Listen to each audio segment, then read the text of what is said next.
కాశీలో Suman TV. Suman TV ప్రేక్షకులకి నమస్తే. కాశీలో సుమన్ టీవీ మీ అందరి కోసం చాలా అంటే చాలా విషయాలు తెలుసుకొని మీ అందరికీ చెప్పే ప్రయత్నంలోనే ఈ గొప్ప ప్రోగ్రామ్ని ప్రారంభించడం మొదలైంది. సో ఈ కార్యక్రమాన్ని మనకి స్పాన్సర్ చేస్తున్న వారు వారాహి సిల్క్స్. పెళ్ళైనా పండగైనా వేడుక ఏదైనా పట్టు చీరల ప్రత్యేక వేదిక వారాహి సిల్క్స్.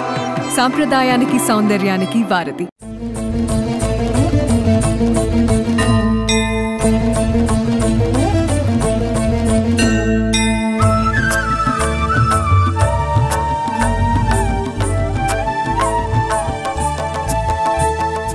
వెనకాల చూస్తున్న చితిలను చూడంగానే ఇమీడియట్గా ప్రతి ఒక్కరికి అర్థమయ్యే విషయం ఏంటి అని అంటే మనం మణికర్ణికా ఘాట్ దగ్గర ఉన్నామని. ఎస్, అసలు మణికర్ణికా ఘాట్ అనేది ఏ విధంగా ఫామ్ అయింది అండ్ దాని యొక్క హిస్టరీ ఏంది, అంతేకాకుండా అక్కడ స్వయాన అమ్మవారు శివుడు విష్ణుమూర్తి ఎంతో లైఫ్ ఉన్న ఘాటుగా నేను దీన్ని అనుకుంటున్నాను. అదేంది డెత్ కదా అక్కడ కనిపిస్తున్నది, నువ్వు లైఫ్ అంటున్నావు అని అనుకోవచ్చు. నిజానికి చెప్పాలంటే స్పష్టంగా గమనించండి, కల్లారా కాదు మనసారా చూడండి, అస్సలు సిసలైన లైఫ్ అంతా మణికర్ణికా ఘాట్లోనే కనిపిస్తుంది మీకు.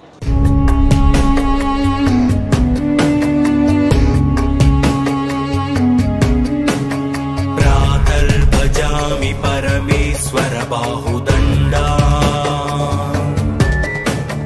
ఖడ్వాంగ శూల హరినాహ పినాకయుక్తా. మణికర్ణికా ఘాట్ చూస్తే నాకు ఒక పాట గుర్తుకొస్తుంది నిజంగా. ఆట కథగరా శివ ఆట కథ కేశవ అనే పాటని, అంటే అది యాక్చువల్గా శివుని యొక్క తత్వము మన జీవన విధానంలో నిజంగా మనం లైఫ్కి చాలా దగ్గరగా మన లైఫ్ని మనం అబ్జర్వ్ చేస్తే ఏదైతే ఉంటుందో ఆ పాటలు అదే ఉంటుంది. కానీ ఎంతో పుణ్యం చేసుకుంటే వచ్చింది ఈ జన్మ. ఎందుకంటే ఆయన గొప్పదనాన్ని మాట్లాడుకోగలుగుతున్నాం, ఆయన గొప్పదనాన్ని చాటి చెప్పగలుగుతున్నాం, ఆయన గొప్పదాన్ని కల్లారా చూడగలుగుతున్నాం. అంత గొప్పదే ఈ ఘాట్ కూడా, మణికర్ణికా ఘాట్. చరిత్ర చెప్తున్న విషయం ఏంది అనంటే, మణికర్ణికా ఘాట్లో ఏదైతే మన శివపురాణంలో మనం ఒక కథని వింటాం ప్రతిసారి. ఏంది అనంటే ఈరోజు ఏవైతే శక్తిపీఠాలు ఫామ్ అయినాయో అమ్మవారి యొక్క జుంక కమ్మ ఏదైతే ఉంటుందో అది వచ్చి ఈ యొక్క ఘాట్ మీద పడడం జరిగిందన్నమాట. అందుకోసమే దీన్ని మణికర్ణికా ఘాట్ అని అంటారు. ఇక్కడ ఆ శివుడికి గుడి కూడా ఉంటుంది ఆ మీద. ఆ టెంపుల్ మీద నుంచి వెళ్ళి కిందకి చూస్తే ఈ మణికర్ణికా ఘాట్ కనిపిస్తుంది. అయితే ఈ మణికర్ణికా ఘాట్ల దేశాల నుంచి వెళ్ళి, ముఖ్యంగా మన దేశంలో ప్రతి ఒక్క రాష్ట్రం నుంచి వెళ్ళి ఇక్కడికి బాడీస్ వస్తాయి అన్నమాట. చనిపోయిన వాళ్ళకి మోక్షం కావాలని చెప్పి ఇక్కడికి తీసుకొచ్చి వాళ్ళని ఇక్కడ చితి పెట్టడం అనేది మనం చూస్తూ ఉంటాము. సో ఇక్కడ అందరూ ప్రతి ఒక్కరి చితి కాలే ఒక హక్కు ఇక్కడ ఉందన్నమాట. ఇంకొకటి ఏంది అని అంటే, స్వయాన ఆ మహాదేవి ఆ మహాశక్తి చెప్పిన మాట ఏంది అని అంటే, ఎప్పుడైతే ఈ భూమండలం పైన ఈ మణికర్ణికా ఘాట్ అనే స్థలంలో చితి కాలడం ఆగిపోతుందో ఆ నిమిషం ఈ భూమి అనేది ఇంకా ఏమీ మిగలదు.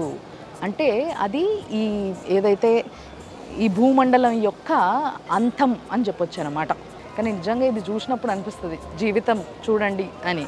నిజంగా అక్కడ శివుడు, ఇక్కడ గంగమ్మ, మధ్యలో మణికర్ణికా ఘాట్ అంటే అమ్మవారి యొక్క జుంకా పడ్డ జాగా, ఆమె శక్తి విస్తరించుకున్న జాగా.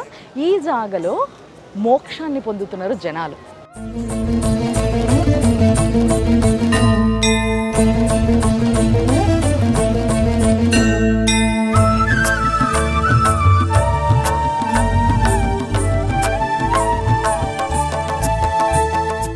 కాశీ అనే ఈ నగరం ఇక్కడ పుట్టుకని చావుని రెండిటినీ కూడా సమానంగా చూస్తారు.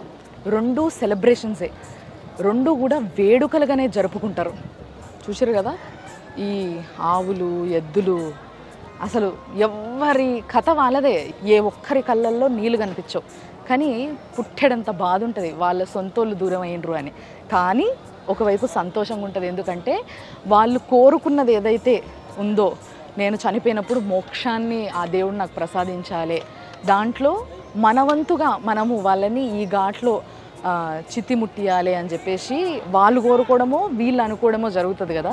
అది ఆ ఆఖరి కోరిక ఇక్కడ తీరుతుంది అనమాట. సో అంత గొప్ప ఘాట్ ఇది. సో ఈ ఘాట్ యొక్క విశిష్టత ఎంత చెప్పినా తక్కువే. చాలామంది ఇక్కడ వచ్చి కూర్చొని కొన్ని రోజులు గడిపేస్తారంట జీవితాన్ని అర్థం చేసుకోవడానికి.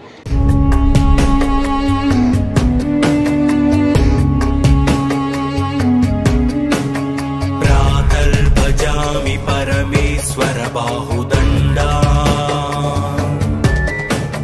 ఖడ్వాంగ శూల హరిణాః పినాకయుక్తా.